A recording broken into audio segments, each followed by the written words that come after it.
चलो चलो चलो। मंगलम भगवान विष्णु मंगलम गरुड़ध्वजा मंगलम पुंडरीकाक्षा मंगलाय तनो हरि।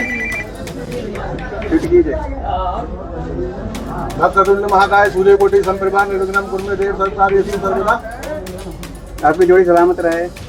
हाल ही में उत्तर प्रदेश के बदायूं जिले में एक चौंकाने वाली घटना सामने आई, जहां दो युवतियों ने शिव मंदिर में जाकर विवाह कर लिया। इनमें से एक ने पति की भूमिका निभाई और स्वयं को गोलू नाम दिया। मंदिर में फेरे लेकर उन्होंने अपने संबंध को सार्वजनिक रूप से वैध साबित करने की भी कोशिश की। नमस्कार, मैं कमल लोहान और आप देख रहे हैं CTV न्यूज़ की खास रिपोर्ट।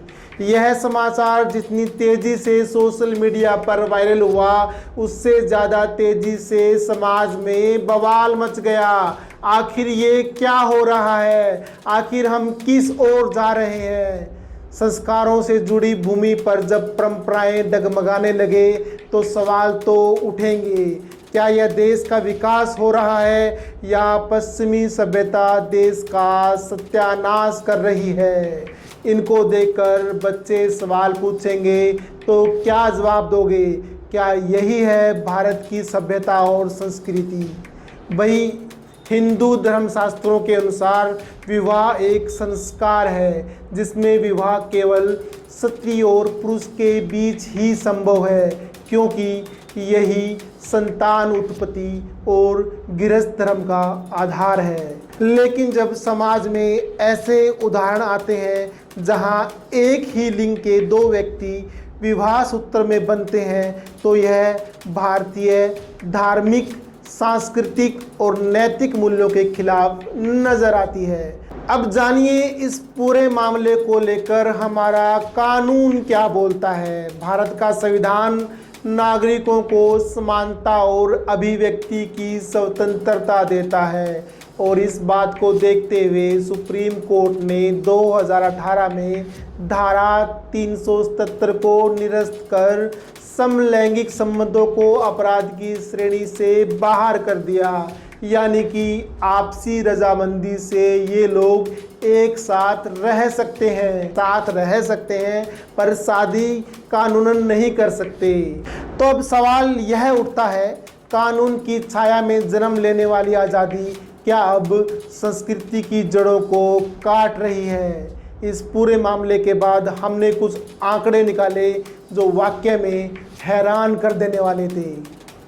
भारत में LGBTQ+ यानी कि समलैंगिक समुदाय की अनुमानित संख्या 13.5 करोड़ है, जो भारत की कुल जनसंख्या का लगभग 9.5% है। That's okay. That's okay. I am a virgin. That's okay. I am a virgin. That's okay. I am a virgin. That's okay. अब अगर बात करें समाज में इन लोगों को किस तरीके से देखा जाता है, अगर बड़े शहरों की बात करें तो LGBTQ+ समुदाय के प्रति समाज में स्वीकृति मिलनी शुरू हो गई है, यानी कि लोगों ने इनको स्वीकारना शुरू कर दिया है। पर ग्रामीण क्षेत्रों में अभी भी इन्हें स्वीकार नहीं किया गया है। उदाहरण के लिए 2023 में दिल्ली प्राइड परेड में 15,000 LGBTQ+ समुदाय के लोगों ने भाग लिया था। इस प्राइड परेड का आयोजन दिल्ली, मुंबई, चेन्नई, हैदराबाद जैसे बड़े शहरों में किया गया, जिसमें हजारों लोगों ने भाग लिया। प्राइड परेड एक रंग बिरंगी यात्रा है जहां LGBTQ+ समुदाय अपने अधिकारों, पहचान और सम्मान के लिए सड़कों पर उतरते हैं। इंद्रधनुषी झंडे, नारे, संगीत और नृत्य के साथ यह परेड एक संदेश देती है, हम जैसे हैं हमें वैसे स्वीकार किया जाए। अब इस पूरे मसले पर दो पहलू निकलकर सामने आए। पहले नंबर पर बात करें तो भारत में LGBTQ+ समुदाय को अब कानूनन जीने की आज़ादी है, साथ रहने की आज़ादी है। 2018 में सुप्रीम कोर्ट ने समलैंगिक संबंधों को अपराध की श्रेणी से भी बाहर कर दिया। हालांकि समलैंगिक विवाह को अभी तक कानूनी मान्यता नहीं मिली है और सुप्रीम कोर्ट ने इसे संसद का विषय बता दिया है। दूसरे पहलू की बात करें तो भारतीय संस्कृति विवाह को एक पवित्र संस्कार मानती है, जहां परिवार, धर्म और परंपरा की अहम भूमिका होती है। इसलिए आज ज़रूरत है संविधान, संस्कृति और समाज के बीच संतुलन की, जहां हर व्यक्ति को सम्मान मिले और संस्कृति की गरिमा भी बनी रहे।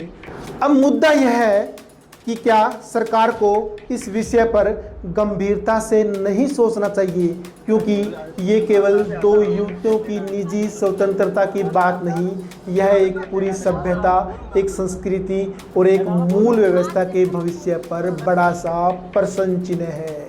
इस पूरे मामले को लेकर आपकी क्या राय है, हमें कमेंट जरूर करें और जुड़े रहें सिटी बिग न्यूज़ के साथ में। नमस्कार।